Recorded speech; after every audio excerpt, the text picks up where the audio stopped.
रामकृष्ण हरी सर्वांना.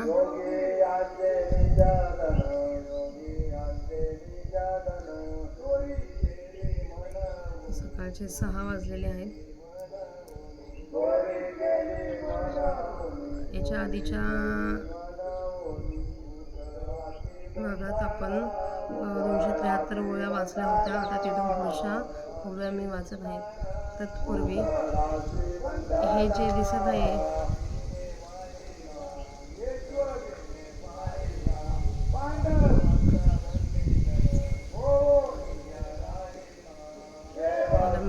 इंग्लिशमध्ये काय बोलतं आठवत नाही, पण आपण मराठीमध्ये याला एक आठवण म्हणू शकतो.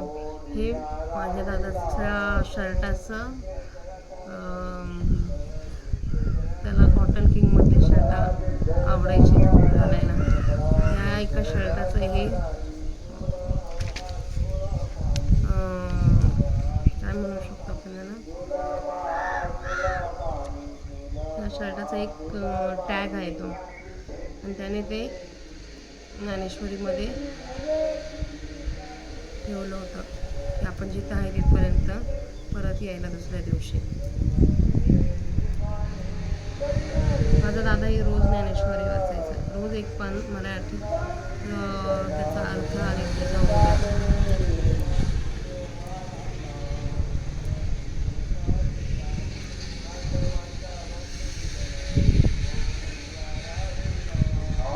आजच्या सेवेला सुरुवात करूया. वक्रतुंड महाकाय सूर्यकोटी समप्रभ निर्विघ्नं कुरु देव सर्वकार्येषु सर्वदा. अलंकापुरी पुण्यभूमी पवित्रस्थे नांदतो ज्ञान राजा सुपात्र त्या आठविता महापुण्यराशी. नमस्कार माझ्यासाठी ज्ञानेश्वराशी. सूर्योदय होत झाला आहे. सूर्यासाठी आपण एक श्लोक म्हणूया. ओम भूर्भुवस्सुवः तस्य वितुर्वरेण्यं भर्गो देवस्य धीमहि धियो यो प्रचोदयात्. हे असो ते कुंडली हृदयातू आली, तव नाथांच्या बोली चावळीते. शक्तीचे अंगा आले, बुद्धीचे चैतन्य होत आले. तेने ऐकले अळूमाळू घोषाच्या कुंडी, नादचित्रांच्या रुपडी. प्रणवाची आमोळी रेखिली ऐसे, एहीचे कल्पावे तरी जाणीजे. परी आता कल्पिते कैसे आणीजे. परी नेनो काय गाजे तिये ठाई. विसरून गेलो अर्जुना, जव नाशू नाही पवना. तव वाचा अर्था गणना, मनवनी भूमे. तया अनाहताचे निमेघे, मग आकाश धुंदुमू लागे. तव ब्रह्मस्थानीचे बेगे, फुटले सहजे. ऐके कमळ गर्भाकरे, जे महद काश दुसरे. जेथ चैतन्य आधातुरे, करुणी असे जे. तया हृदयाच्या परिवरी, कुंडलिनी या परमेश्वरी. तेजाची शिदोरी विनियोगिली, बुद्धीचे निशाखे, हात पोनी निके. द्वैत जिथे न देखे तैसे केले, ऐसे निज कांती हरवली. मग प्राणूची केवळी झाली, ती वेळी केसी गमली म्हणवी पा. मुकाचे पवनाची पुतणी, पांघुरली होते सोनसळी. ती फेडून आवेगळी ठेवली तिया. नातरी वारयाचेनी अंगे झगडली, दीपाची दिठीनी म्हटली. का लखलखोनी हरपली विजू गगनी. तैशी हृदय कमळ वेरी, दिसे सोनियांची देशी सरी. नातरी प्रकाश जळाची झरी वाहता आली, मग ती हृदयभूमी पोकळे. जिराली का एकटी वेळे, तीर्थ शक्तीचे रूप मावळे शक्तीची माझी. तेव्हा तरी शक्तीचे म्हणी शक्तीची म्हणजे एरवी तो प्राणू केवळ तानेजे. आता नाद बिंदूने निजे काला ज्योती. मनाचा हन मारू का पवनाचा धरू. ध्यानाचा आदरू नाही परी. कल्पना घे सांडी, ते नाही ये परवडी. हे महाभूतांची पुढे आठणी देखा. पिंडे पिंडांचा ग्रासो, तो हा नाथ्य संकेतीचा दोष. परी जाऊनी गेला उद्देश महाविष्णू. तया ध्वनिताचे केने सोडून यथार्थाची फळी झाडून. उपले विली म्या जाणून ग्राहिके श्रोते. युज्यनेवं सदात्मानं योगी नियत मानसः. शांती निर्वाण परमं संस्थामधिगच्छति. एक शक्तीचे तेज लोपे, तेथ देईचे रूपार्पे. मग तो डोळ्याची गाजी लपे जगाची या. एरवी आदिलाची ऐसे सावयव तरी असे. परी व्यायूचे का जैसे वळिले होय. नातरी करदाळीचा गाभा बुंथी सांडूनी उभा. का अवयवांची नभा निवडला तो, तैसा होय शरीर तैते म्हणीचे खेचन. हे पद होता चमत्कार पिंडजनी, जेखे साधको निघून जाय मागा पावलाची ओळ राय. ते तर ठाई ठाई होई हे अनिमादिका, परी तेने काय काज आपण पया. अवधारी ऐसा धनंजया लोपथी भूतत्रया. देहीचा देही पृथ्वी ते आप विरपी, आपा ते तेज जिरवी. तेजा ते पवनु हरवी हृदया माझे. पाठी आपण ऐकला उरे परी शरीराचे नि अनुकारे. मग तोही निगे अंतरे गगना मिळे. हे वेळी कुंडलिनी हे भाषित आहे मारुत ऐसे नाम.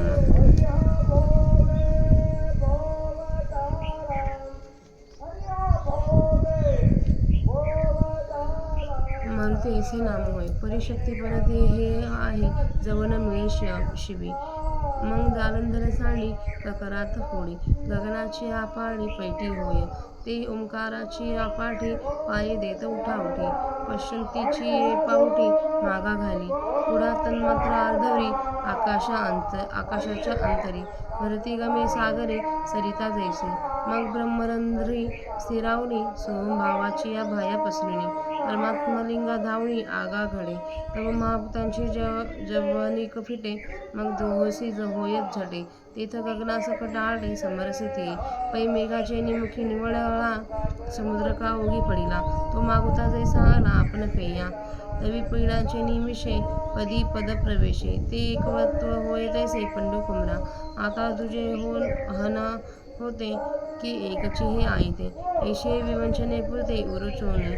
गगनी गगन लया जाई ऐसे जे काही आहे, ते अनुभव जो होय तो होऊन ठाके.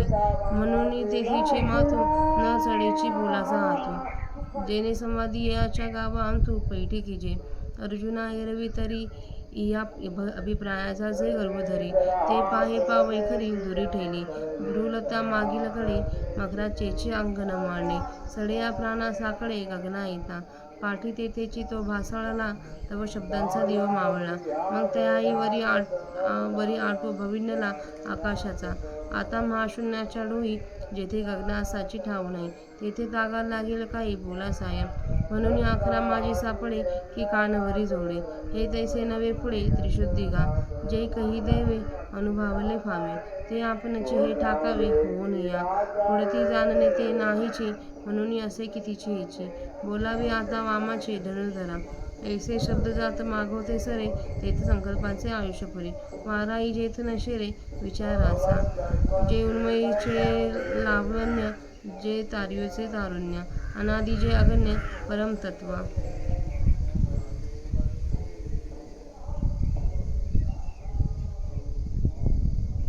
जे आकारांचा प्रांतू, जे मोक्षाचा एकांतू, जे आदी आणि अंतू गिरवून गेले. जे विश्वाचे मूळ, जे योगद्रुमाचे फळ, जे आनंदाचे केवळ चैतन्य गा. जे महाभूतांचे बीज, जे महातेजाचे तेज. एवं पार्था जे निज स्वरूप माझे, ते हे चतुर्भुज कोंभिली जयाची शोभा रूपाने. देखोनी नास्तिकी नोकली भक्तवृंदे, ते अनिर्वाचे महासुख, पै आपण पची झाले ते पुरुष. जयाचे का निष्कर्ष प्राप्तीवरी, आम्ही साधन हे जे सांगितले, तेची शरीर झिही केले. ते आमुचे निपाडे आले निर्वाहले या, परब्रह्माचे निरसे देहाकृतीची येमुसे. ओतीव झाले ऐसे दिसती आगे, जरी हे प्रतीती अनहंतरी फाके, तरी विश्वची हे अवघे झाके. तव अर्जुन म्हणे निके साध्यचे जी हे, काजे आपण आता देऊ हा बोलिला जो पाव.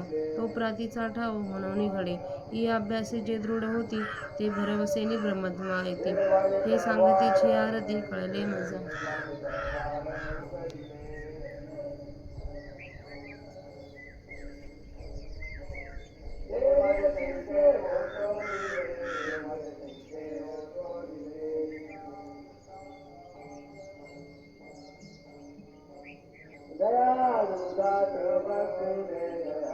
तर आपल्या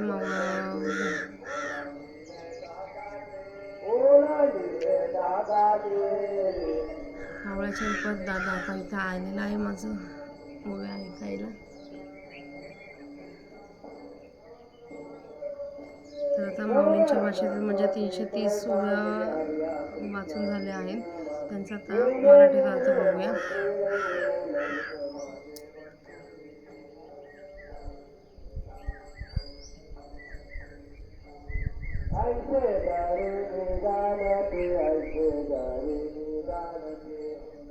हे असो, ती कुंडलिनी हृदयात अनाहत येते तेव्हा ती अनाहताच्या शब्दाने बोलते.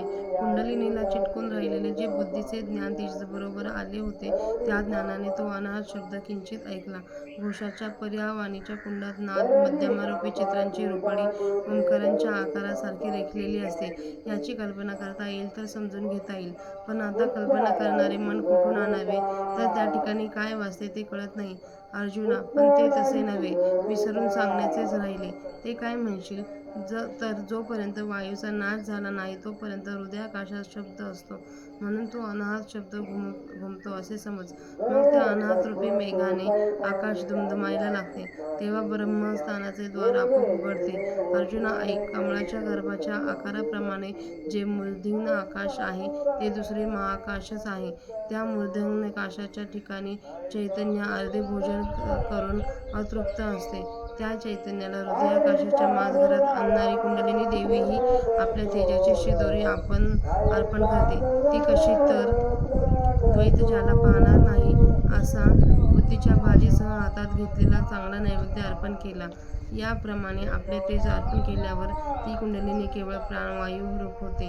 तेव्हा ती कशी भासते म्हणून म्हणाल तर जशी एखाद्या वाऱ्याची पुतळी असावी व तिने पितांबर नेसलेला असावा आणि मग तिने वस्त्र सोडून ठेवावे, अथवा वाऱ्याची झुळूक लागून दिव्याची ज्योत नाहीशी व्हावी, किंवा आकाशात वीज संपून अदृश्य व्हावी, अथवा हृदय कमळापर्यंत जणू काही सोन्याच्या सरी अथवा प्रकाशरूप जलाचा झरा जसा काही वाहत आला आहे तशी ती दिसते. मग तो प्रकाशाचा झरा जसा हृदयाच्या पोकळ भूमीत एकदम जिरावा, त्याप्रमाणे शक्तीचे रूप शक्तीमध्येच मावळते.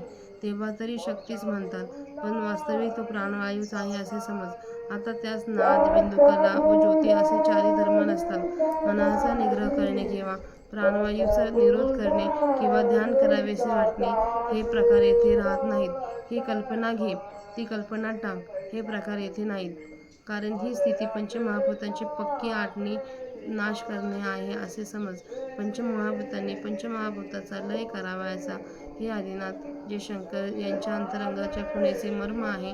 परंतु हे मर्म श्री विष्णू दाखवून गेले. त्या संकेतरूपी सनंगाच्या गूढपणाची बंधने सोडून यथार्थाची घडी साफ करून श्रोते हे या मालाचे योग्य गिराईक आहेत असे समजून त्यांच्यापुढे घडी उलडून मी हे सनंग ठेविले असे ज्ञानेश्वर महाराज म्हणतात.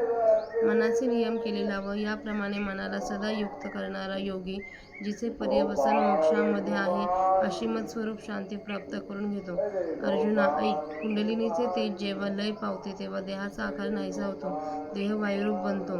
तो याप्रमाणे सूक्ष्म झाल्यामुळे मग त्या योग्याला लोकांच्या डोळ्यात लपता येते.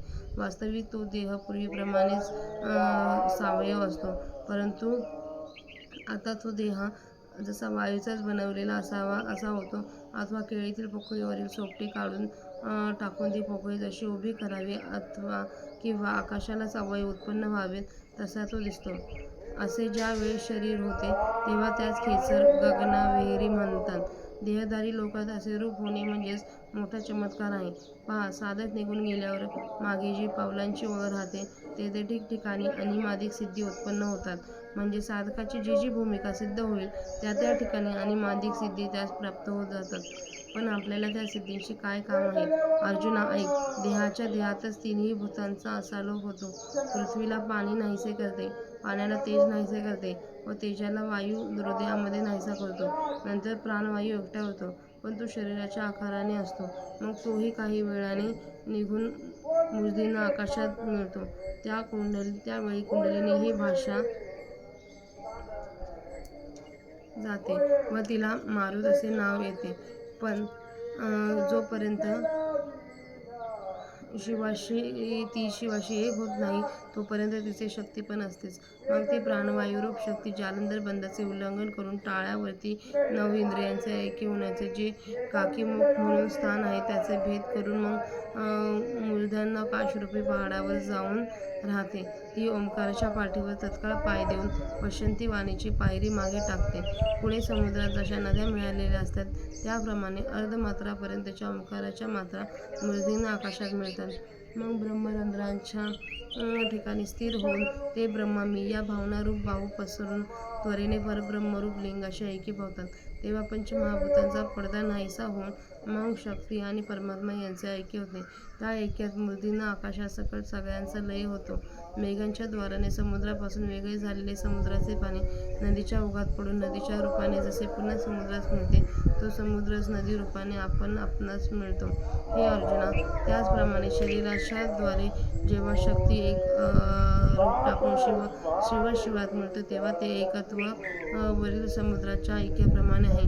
आता द्वैत होते की हे स्वरूप स्वतः सिद्ध एकच होते, असाच विचार करण्यापुरती ही जागा उरतच नाही. चित्काशात मूर्तींना आकाश लयास जाते, अशी जी काही स्थिती आहे ती अनुभवाने जो होईल त्यालाच ती प्राप्त होईल. म्हणून त्या स्थितीचे वर्णन शब्दाने सांगता येत नाही, आणि शब्दाने सांगता येईलच तेव्हाच ती गोष्ट समाजाच्या गावात संस्थापित करता येईल. अर्थात शब्दाने सांगता येत नाही तर तिच्याविषयी संवादही होणे शक्य नाही. अर्जुना, सहज विचार करून पाहिले तर हा अभिप्राय सांगण्याचा गर्व जी वैखरी धरते ती वाचा या ब्रह्मस्थितीपासून फार दूर राहिली.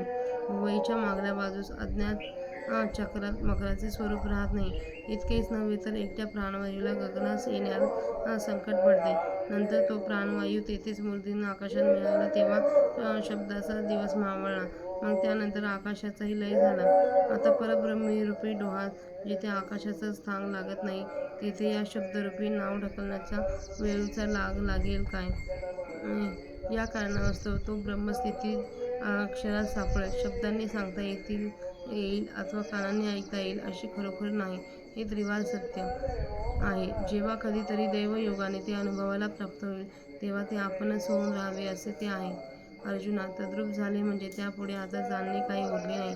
म्हणून आता हे राहू दे, हेच व्यर्थ किती बोलावे. याप्रमाणे शब्द मात्र जेथून माघारी परततो तेथे संकल्प नाहीसा होतो व विचाराचा वाराही जेथे प्रवेश करू शकत नाही. जे परमात्म तत्व मनरहित अवस्थेचे सौंदर्य आहे व चौथ्या ज्ञानरूप अवस्थेचे तारुण्य आहे, आणि जे नित्यसिद्ध व अमर्याद आहे, जे आकाराचा शेवट आहे, जे मोक्षाचे निश्चयाचे ठिकाण आहे, ज्या ठिकाणी आरंभ आणि शेवट ही नाहीशी झाली आहेत, जे त्रैलोक्याचे कारण आहे, जे अष्टांगयोग वृक्षाचे फळ आहे व जे भूतांचे बीज आहे, जे सूर्याचे तेज आहे, त्याप्रमाणे अर्जुना, जे माझे खास स्वरूप आहे. नास्तिकांनी भक्ताचे समुदाय पराभव केलेले पाहून ज्याची निर्गुण स्वरूपाची शोभा व्यक्तता आली, तीच ही आकाराला आलेली चतुर्भुज मूर्ती होय.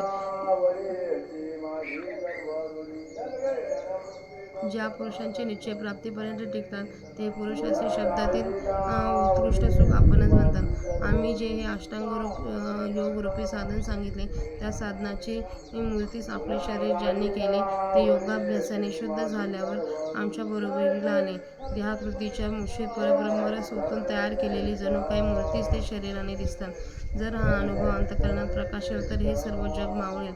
तेव्हा अर्जुन म्हणाला, ठीक आहे, हे खरे आहे महाराज. कारण की आता देवा, आपण जो हा उपाय सांगितला तो ब्रह्मप्राप्तीचे ठिकाण आहे, म्हणून त्या उपायाने ब्रह्मप्राप्ती होते.